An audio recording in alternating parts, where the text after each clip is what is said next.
टिप्पणी लिखी।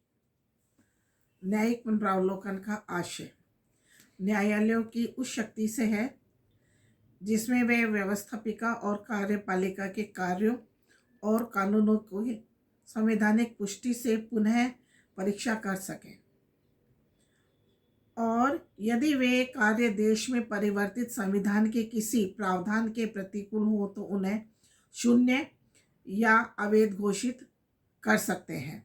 न्यायिक पुनरावलोकन की शक्ति से न्यायालय संविधान की व्याख्या करते हैं और कानूनों तथा कार्यपालिका के आदेशों की संवैधानिकता तथा असंवैधानिकता का निर्णय कर सकते हैं।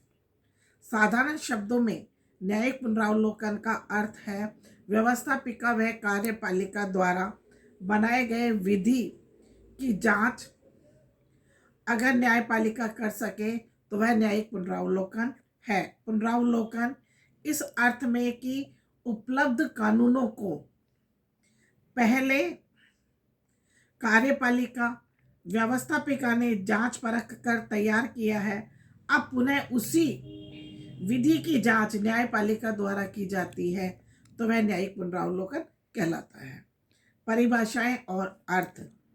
प्रसिद्ध विद्वान कॉर्विन ने इंटरनेशनल एनसाइक्लोपीडिया सोशल साइंसेज में अपने एक लेख में लिखा है कि न्यायिक पुनरावलोकन का अभिप्राय न्यायालयों की उस शक्ति से है जिसके रखने पर उन्हें अपने क्षेत्र के अंतर्गत लागू होने वाले व्यवस्थापिका के कानूनों की वैधानिकता का निर्णय देने के संबंध में तथा उन कानूनों को लागू करने के संबंध में प्राप्त है जिन्हें वे अवैध और व्यर्थ समझते हैं।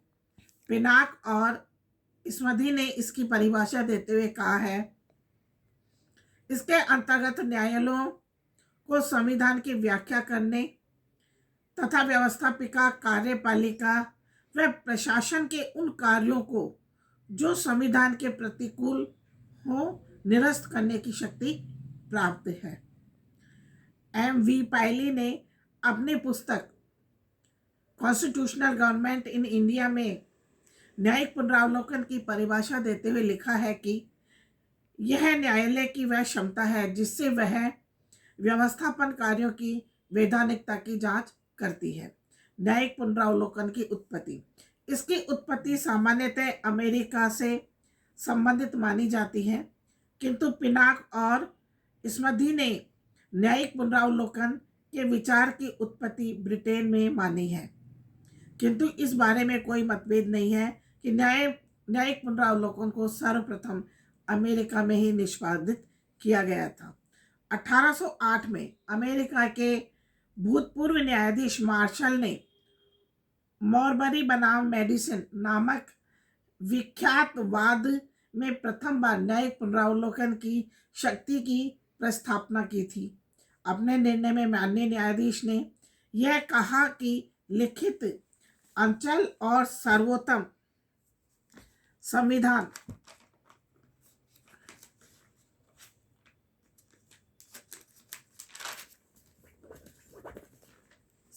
की धारणा तब तक व्यावहारिक नहीं बन सकती जब तक न्यायालयों को कार्यपालिका और व्यवस्थापिका के कार्यों की इस दृष्टि से जांच करने का अधिकार ना हो कि वह कार्य संविधान के अनुकूल है अथवा नहीं।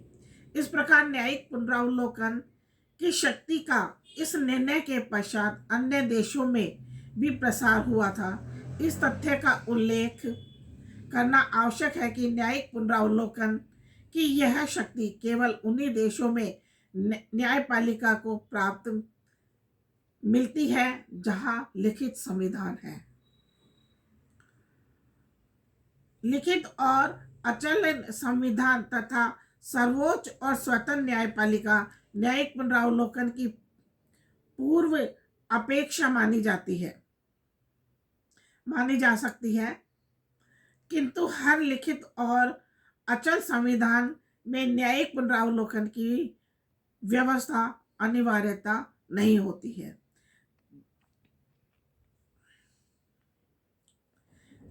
जैसे रूस का संविधान लिखित है, किंतु वहां न्यायिक पुनरावलोकन की व्यवस्था नहीं है।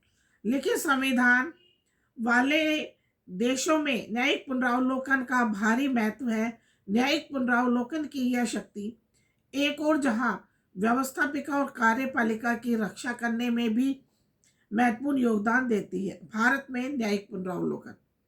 भारत में संविधान लिखित, अचल और सीमित अर्थों में सर्वोच्च माना जाता है। सभी स्तरों पर राजनीतिक शक्ति का संगठन संविधान द्वारा ही किया जाता है। यद्यपि संविधान में कहीं भी इस तथ्य का उल्लेख नहीं है कि संविधान सर्वोच्च है, किंतु संघीय और राज्य सरकारों की शक्तियों का स्रोत संविधान ही है। संविधान के अनुच्छेद 13/13(2) में कहा गया है कि राज्य ऐसी कोई विधि नहीं बनाएगा जो संविधान के भाग 3 में दिए गए मौलिक शक्तियों को छीनता हो या कम करता हो। इन अधिकारों के उल्लंघन में बनी प्रत्येक विधि की मात्रा शून्य होती है। इसी प्रकार अनुच्छेद 32 में नागरिकों के मौलिक अधिकारों को संरक्षण दिया गया है। अनुच्छेद 32 में कहा गया है कि संविधान के भाग 3 में दिए गए अधिकारों में से किसी को परिवर्तित करने के लिए न्यायालय किसी आदेश, निर्देश या लेख जारी करने की समुचित शक्ति प्रदान की गई है। उच्चतम न्यायालय की तरह इसी प्रकार का अधिकार अनुच्छेद 226 में उच्च न्यायालयों को भी दिया गया है। इसमें कहा गया है कि राज्यों के उच्च न्यायालयों को संविधान के भाग 3 द्वारा प्राप्त अधिकारों में से किसी को लागू करने के लिए किसी प्रकार के आदेश, निर्देश तथा लेख जारी करने की शक्ति होगी। संवैधानिक उपचार। लोक प्रशासन पर न्यायिक नियंत्रण स्थापित करने के लिए विभिन्न लेखों का वर्णन संविधान में किया गया है, जो निम्न है। नंबर 1 है बंदी प्रत्यक्षीकरण, नंबर 2 है परमादेश, नंबर 3 है अधिकार प्रच्छा, नंबर 4 है निषेधाज्ञा और नंबर 5 है उत्प्रेक्षण लेख। उपरोक्त विवरण से स्पष्ट है कि संविधान के उस अनुच्छेद में यह स्पष्ट है किया गया है कि भारत की न्यायपालिका नागरिकों के मौलिक अधिकारों की गारंटी देती है। भारत में न्यायिक पुनरावलोकन की स्थिति मध्य स्तरीय है। इस विषयों पर न्यायिक पुनरावलोकन लागू होता है और कुछ विषयों पर नहीं होता है। विश्व में सबसे अधिक न्यायिक पुनरावलोकन की व्यवस्था अमेरिका में पाई जाती है।